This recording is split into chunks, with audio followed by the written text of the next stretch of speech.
The story begins with how the main character of this film, Raymond Reddington, the most wanted fugitive in 2004. After several years living outside America, he returned to America and went straight to the FBI office just to surrender himself, specifically to Assistant Director Harold Cooper. The question must arise, why would a fugitive like Raymond Reddington surrender himself on purpose, even though the Bureau has had a very hard time catching him? So that's the gist of this story. For those of you who are asking about the title, I will tell you at the end of the video. So, watch the video and focus on listening to my voice. As a result of Reddington's surrender, Harold Cooper, Assistant Director of Counterterrorism, was forced to fulfill Reddington's wish to meet him. One of the agents who had been chasing Reddington for the past few years and had never managed to find him, Donald Ressler, confirmed to Cooper that it was indeed Raymond Reddington. However, until now, Reddington has not revealed what he meant by surrendering himself. Meanwhile, Reddington is placed in a glass box with maximum security that is always monitored 24 hours a day, both physically and online. Reddington, who noticed Cooper's arrival, then revealed the reason why he was there. He reminded Cooper of 3 cases of attacks on the American embassy in 1986 in Damascus, the kidnapping of a foreigner at the French consulate in 1997, and the 2002 bank robbery in Bangkok. According to the FBI, the incidents were unrelated. However, Reddington could tell who was responsible for the 3 incidents. His name was Zamani. Cooper was confused because according to records, Zamani had died 6 years ago. However, Reddington denied it and told him that Zamani had just entered America through and Dallas airport with a different identity. After being checked, it turned out to be true. Zamani was detected entering America using a different name. Reddington will provide more detailed information to help catch Zamani, but he has one important condition that must be met, namely that Reddington will only talk to Elizabeth Keene. Who is Elizabeth Keene? Why does Reddington only want to talk to her to help catch Zamani? Elizabeth Keene is Tom Keene's wife, and Tom has just moved to Washington after getting married, because Elizabeth's job was transferred to Washington. Today, Elizabeth plans to visit an orphanage because they plan to adopt a child. However, today is also Elizabeth's first day working at the FBI in Washington, D.C. as a profiler, so Tom goes alone to visit the orphanage, while Elizabeth goes to work. The FBI members, led by Ressler, pick up Elizabeth. Here, Elizabeth is a little confused. She is taken to the office to meet Harold Cooper. Cooper asks Elizabeth, who is she? What is her relationship with Reddington? Why does the most wanted fugitive only want to talk to her? Elizabeth explains and convinces Cooper that she has no relationship with Reddington. Elizabeth does not know Reddington at all. Later, Elizabeth is taken to see Reddington, who is being held in a place called a black site. This place is very secret, only certain people know its location. When Elizabeth meets Reddington, Reddington is seen smiling happily after seeing Elizabeth, as if he saw someone he really loves. However, we have not been told what their relationship is. Elizabeth asks, why her? Why does Reddington only want to talk to her? There is nothing special about her. But Reddington says, you are very special. Then, Reddington tells Elizabeth about Zamani's plan. In 1 hour, Zamani will kidnap the daughter of a general, Daniel Riker. There will be some kind of diversion, communication will be cut off at that time, and Zamani will kidnap the child and leave the country in 36 hours. If the bureaus doesn't act fast, the kid will die. And that's all Reddington knows. How does Reddington know? Because Reddington is the one who smuggled Zamani to America. Keene then asks, why should I trust you? Reddington replies, of course, I'm not cool. I'm a criminal. Criminals are great con artists. Everything about me is a lie. But people can give me a second chance. And the only person who can do that is you, Keene. We've both been through a lot, and I'll make you famous. Reddington also reveals that he knows that Keene was abandoned by his father, who was a criminal, and his mother died in disgrace. Here, we can assume that Reddington knows Keene's past. Keene is a little confused about how Reddington could know about his parents. While the FBI itself knows nothing about Keene's parents, for this case, Keene suggests to Cooper to contact SWAT members to guard the general's son, because according to him, Reddington is not making things up. In the end, Assistant Director Cooper formed a team to protect the general's child, which would be led by Ressler. Before leaving, Kin called her husband about the adoption issue, where Kin told Tom that she could not follow to the orphanage because she had a sudden case, and asked Tom to take care of the child's adoption himself. At the Pentagon, the general was told something would happen to his daughter. On the other hand, Kin and Ressler picked up his daughter, who was at ballet school, for safekeeping. They intended to take the general's daughter to their headquarters in the car. Kin looked very happy when interacting with the children and gave a pin to the general's daughter. In return, the general's daughter gave the bracelet she was wearing to Kin. When their convoy passed the bridge, they received an order to turn around by someone in uniform. When the car carrying Kin and the general's daughter was about to turn around, suddenly a truck hit their car and overturned. A shootout was inevitable, which eventually forced Kin to hand over the general's daughter to the kidnappers, because if not, the general's daughter would die from poison gas. However, Kin promised the princess that he would find her and save her. The kidnappers took the princess under the bridge, where it turned out that their members were already waiting. A kidnapper tried to kill Kin, but fortunately Ressler immediately came and shot the kidnapper. Even so, Kin and Ressler could not thwart the kidnapping, even though they had received information from Reddington. For hours after the kidnapping, the Bureau was confused looking for the kidnappers because they had not contacted anyone. Finally, Kin asked Reddington for help in finding the kidnapper. Before helping, Reddington asked Kin about the wound on his hand, to which Kin replied that he got the wound when he was 14 years old and looked like a burn. After seeing the wedding ring on Kin's hand, Reddington asked again if he was serious about having a child. Kin was surprised. How could Reddington know about their desire to adopt a child, which she and her husband were planning? However, Reddington would not tell how he knew. Reddington then changed the subject by telling how to find the kidnapped general's daughter. Here, Reddington gave clues in the form of neatly arranged photos. The bureaus turned out to be wrong in arranging them, and Reddington then reassembled the photos correctly, then gave Kin a clue. Reddington said that Kin had to think like a criminal. After speculation between Kin and Reddington about the case, Kin managed to conclude that Zamani had hired a chemist to make a bomb in Washington, D.C. and kidnap the general's daughter. Kin also concluded that Zamani was sick and dying. So, he kidnapped the general's daughter to take revenge on the general, using his daughter to carry the bomb. Because, when in Bosnia, the general was responsible for the attack on the chemical plant that caused the village where Zamani lived to be polluted, and as a result, Zamani's wife and children were killed. Zamani, who is now just waiting for his death, is determined to take revenge at the end of his life. With Kin's excellent and detailed conclusions, Cooper ordered his members to move immediately because time might be running out. Before leaving, Reddington asked for a little help. He knew someone who controlled many secret places, who had the nickname Hotel Keeper, to help quickly find the chemist. Because by finding the chemist, they could get clues to find Zamani immediately. However, there was a condition from Reddington. He did not want to be handcuffed and locked in a box. He wanted to stay at his favorite hotel, even though he could be guarded by the Bureau. Finally, Cooper fulfilled Reddington's wishes so that he could immediately find the chemist. Reddington was transferred to his favorite hotel, and not long after, the Bureau managed to find the chemist. While the chemist was being interrogated, Kin asked permission to go home to take a shower and meet her husband. When she arrived home, she was very happy to hear the news that her husband had been approved to adopt a child from the foundation. However, her happiness immediately turned to sadness after seeing her husband tied to a chair, with a body full of wounds. It turned out that Tom had just been tortured by Zamani. Zamani was very upset because his plan was known by the Bureau. Kin was forced by Zamani to reveal what else he knew. Kin only knew about the bomb. What is interesting here is when Zamani revealed that he was confused as to why his friend, Reddington, was so obsessed with Kin. Hearing Zamani's words, we can assume that Zamani did not know that the one who leaked his plan was Reddington. Before leaving, Kini was given two choices by Zamani, where Zamani revealed his plan that would cause many victims.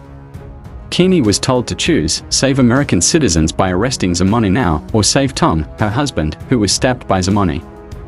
Her time was increasingly limited.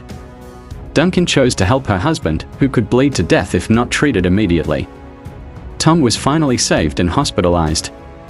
Kini, who was very upset, went to Reddington at the hotel. Kim was very angry with Reddington because her husband did not know anything and was now dying in the hospital because of her. Kini asked for an explanation whether Zamani was really Reddington's friend. Because Keeney heard that Zamani considered Reddington a friend, instead of answering, Reddington asked about the case. Did Zamani tell her about the bomb or the general's daughter? Because according to him, Tom, her husband, Keeney was not important. Kim was very angry, took a pen, and stabbed him. Reddington must help her find Zamani, otherwise, she will kill Reddington. Reddington agreed and said something that makes us very curious.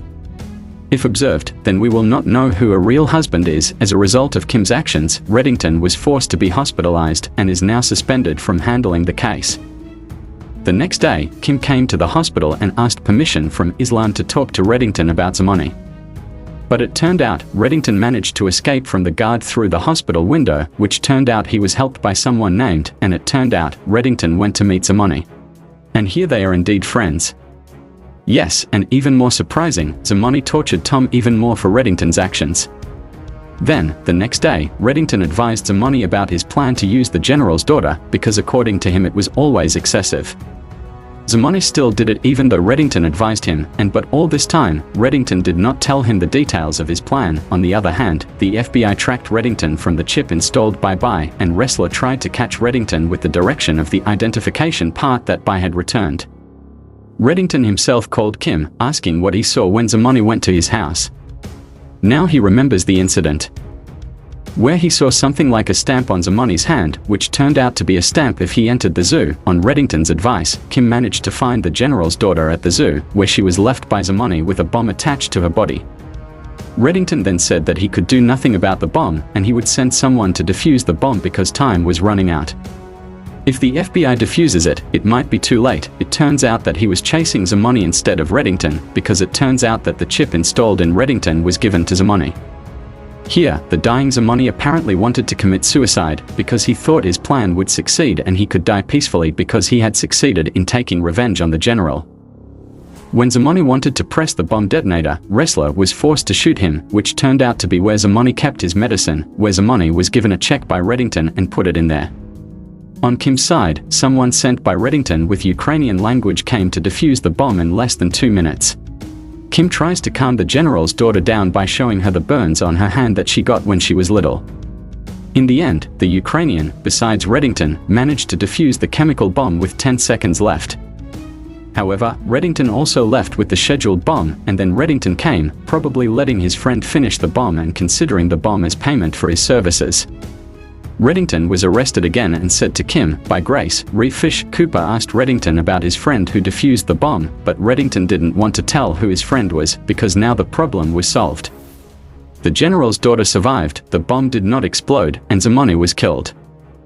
Ressler assumed that Reddington blamed himself just to get information or intelligence at the FBI, meaning to get the chemical weapons. Reddington arrogantly denied that he didn't need intelligence from the bureaus because he was quite satisfied with the information he had, and this was just like his good intentions to help the bureaus. Reddington also mentioned that this problem was Fabio's own sin because the FBI was unable to solve it. It is true, you could say that Reddington solved this problem himself. Cooper also wanted to end this discussion because there was nothing more to talk about, because the case was over. However, Reddington immediately said to him, "Come on, let's do this cooperation again. Because Zamani is just the beginning of the list that I have written for 20 years, such as politicians, mafia, hackers, spies, and other high-class criminals that even the Bureau may not know about." Reddington called it a blacklist or blacklist, and Zamani was likened to just a small fish on his blacklist. And if the Bureau wants a high-class criminal on Reddington's blacklist, he has rules that the Bureau must follow, and he asks for 2 personal bodyguards that he chooses himself. Most importantly, he only talks about the criminals on his list to Elizabeth Kim. That is, Jin must be on the team if he wants a criminal on Reddington's list. Rose Gold White Spike Online, but I can't agree to Reddington's wishes because he has to talk to his superiors first. On the other hand, at home, Keeney tries to throw away the carpet that was stained with her husband's blood, and accidentally, behind the carpet, she finds a box containing quite a lot of money and quite a lot of passwords with different names, but with the same face, namely her husband, and a gun. Jin is very surprised because she feels she doesn't know who her husband really is. In the morning, Elizabeth is now given a polygraph test or a lie detector test. Duncan managed to pass the test because she didn't feel like she was lying when asked about her relationship with Reddington. However, she didn't recognize who Reddington was at all. Instead of answering honestly about his test, Reddington tells them that it's all a waste of time, because at 11 o'clock there will be an accident at a place that Reddington gave a specific location. He suggests sending an ambulance to that location. On the other hand, Cooper meets with representatives from the government's Attorney General because of Reddington's demands, where Reddington asks for full immunity and other conditions, where Kim must be on the team if Reddington wants to be a confidential informant. The FBI even convinces the representative that this is an incredible opportunity to catch big criminals whose names the Bureau may not know. But the representative refused to cooperate with Reddington and preferred to get credit for capturing Reddington, America's number 4 most wanted fugitive. Now, Cooper also sent a text message to check Reddington's words, where an accident would occur at 11 o'clock, and took an ambulance to the location mentioned by Reddington. However, until 11:20, nothing happened, but not long after, the accident happened, where the train containing passengers suddenly experienced brake failure and overturned. As a result of the accident, 60 people died and others were injured. The governor blamed Reddington for the incident. But Reddington replied that it all happened because the bureaus did not take his words seriously. Cooper also explained that the government did not agree to grant immunity to Reddington. Reddington certainly regretted it, because he knew who the perpetrator was who caused the train accident. Hearing this, Cooper asked Reddington to tell the bureaus who the perpetrator was. But Reddington would only talk to Elizabeth Kim. Eventually, Kim is called back to help uncover the culprit who caused the accident. After Kim is there, Reddington explains that the culprit has the nickname, the Freelancer, or Freelancer. The Bureau previously thought it was a terrorist attack, but Reddington denies it, and says that it was actually a planned assassination targeting several important people who were on the train. The Freelancer was hired by someone to kill them, to make it look like an accident. And this is not the only murder committed by the Freelancer, because he has killed many before, and the authorities only considered it an accident. And Reddington reveals that over the past 7 years, due to the Freelancer's murder methods, more than 3,000 innocent people have died in various incidents that were staged as accidents. The bureaus have no knowledge or hearing of this Freelancer. Reddington says that if they want to stop the Freelancer, then Cooper must trust him to meet his source in Montreal, Canada, without a wiretap, and he only wants Elizabeth Keene to accompany him. No other agents are allowed. With a little hesitation, Cooper agrees to Reddington's wishes. Before leaving for Canada, Elizabeth asks Reddington about the box she found in her house, which contains a gun, money, and several passports with the same face. Namely Tom, her husband, but with different names. Keene accuses Reddington of putting the box in her house to frame her husband, but Reddington denies it, saying that he knows nothing about the box. Reddington then advises Keene not to tell Cooper or anyone else, because it could cause problems for him. He also suggests that Keene not ask her husband, Tom, directly, because Tom would definitely deny it. Instead, Reddington suggests that Elizabeth return the box and first investigate who her husband really is. On the other hand, Cooper decides to follow Reddington to Canada and capture Reddington and the contact he will meet, by asking for help from the Canadian police. When Reddington and Keene arrive in Canada to meet Reddington's contact at a cafe, it turns out that Ressler has been working with the Canadian police to monitor Reddington's movements from a car located not far from the cafe. Ressler is ordered by Cooper to capture Reddington and the contact he will meet. In the cafe, Reddington asks Keene about her husband. Does she know who Tom really is? And does Tom know about Keene's childhood, which caused the burns on her hands? Keene asked back, why is he so important to Reddington?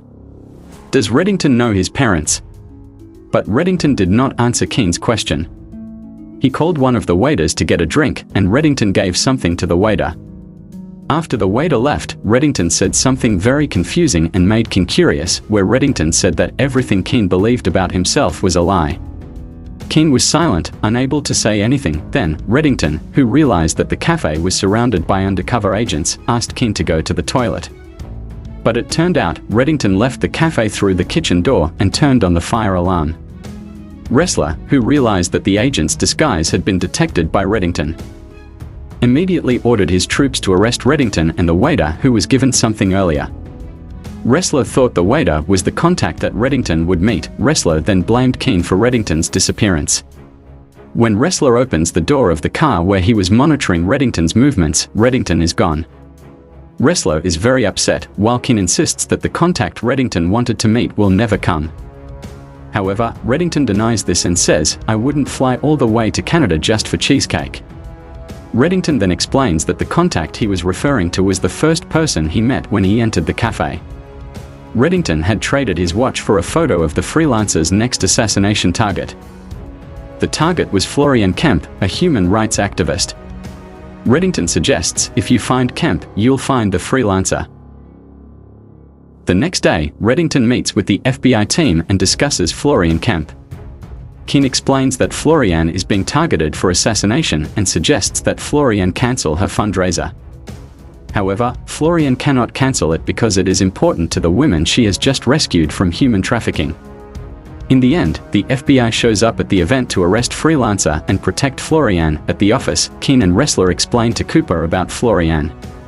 In 2010, Florian helped draft a bill to protect victims of human trafficking, and since then, her foundation has raised $35 million in fundraising. The money is used to campaign against human trafficking around the world.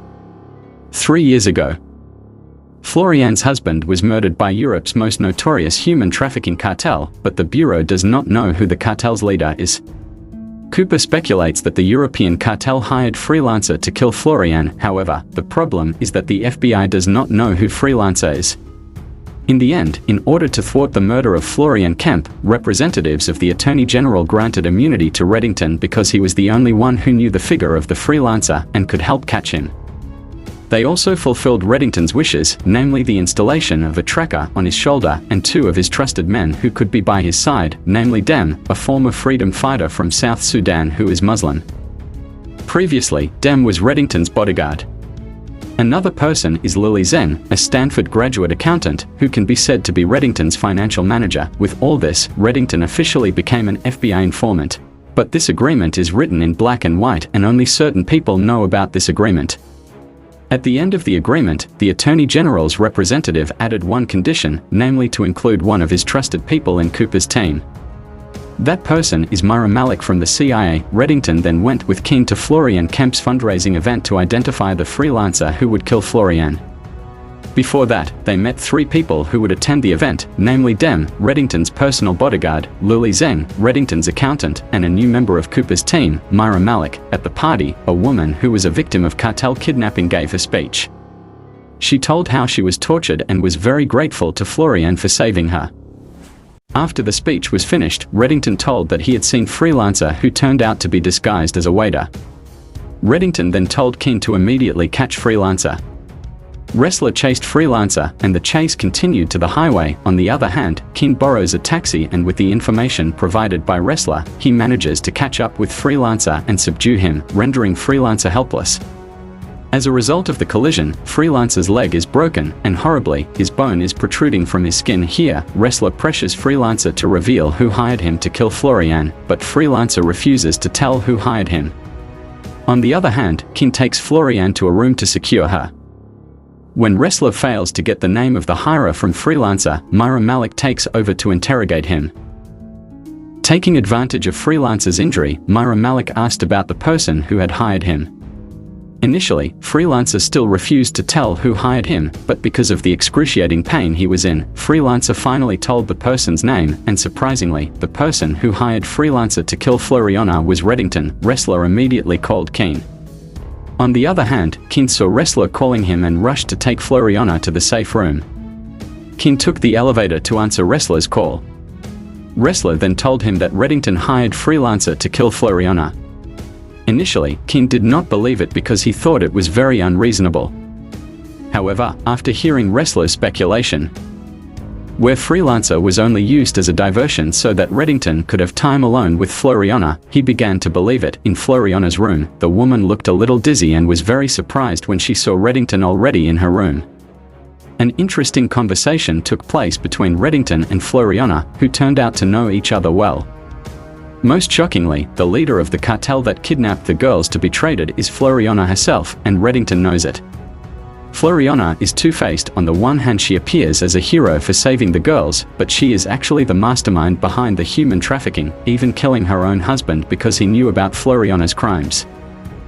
However, the Bureau doesn't know this, only Reddington knows, because Floriana's husband is Reddington's best friend. When Keane and his team arrive, Floriana acts in front of Keane, pretending to be very scared and innocent. Reddington then explains to Keane that Floriana is actually a very cruel devil, because he is the mastermind behind human trafficking, and his fundraising is just a cover to launder his money. At first, Keane doesn't believe it, but Floriana accidentally mentions Reddington's full name. Keane thinks that they have known each other for a long time.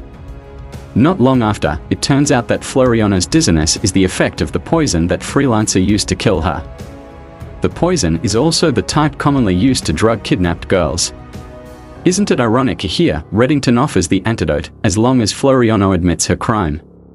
Keane is very surprised that what Reddington said was true. Reddington gives the antidote, but Floriana still dies, because the antidote Reddington gave her was fake. Reddington just wanted to prove to Keane that Floriana is indeed evil. However, thanks to Reddington, the Bureau managed to thwart the shipment of women who were going to be traded by Floriana Kempo, and also managed to catch Freelancer, a hitman who has caused many innocent people to die because of his killing methods. Interestingly, Reddington is very clever at taking advantage of the situation in his own way, where he benefits, and on the other hand, the government and the Bureau are happy because they have succeeded in thwarting and uncovering a big case. The story then moves to a place where Reddington asks Elizabeth Keane what she will do about her husband, whether to hand him over to the police, ask her husband directly, or choose the third option, which is to return the box to where she found it and investigate her husband further. Keane chooses the third option. She returns the box and covers it with a new carpet. The story ends here, friends. When Keane picks up her husband, who has just been discharged from the hospital, her face looks very tense, full of curiosity about who her husband really is.